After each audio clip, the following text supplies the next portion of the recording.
రామ్మ అదిచ్చిందేవా ఉండరా ఇప్పించుకో. ఏం పేరువా?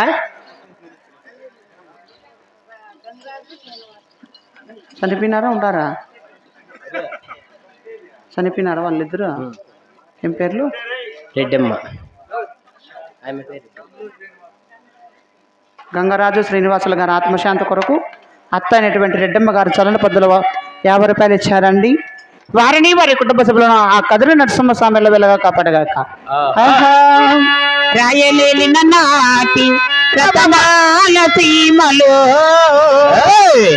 రాజులాగా పుట్టినారమ్మా మాయన్న గారే, ఎలా పాలైపోతిరా మాయన్న గారు, కన్నీట పాలైతిరా.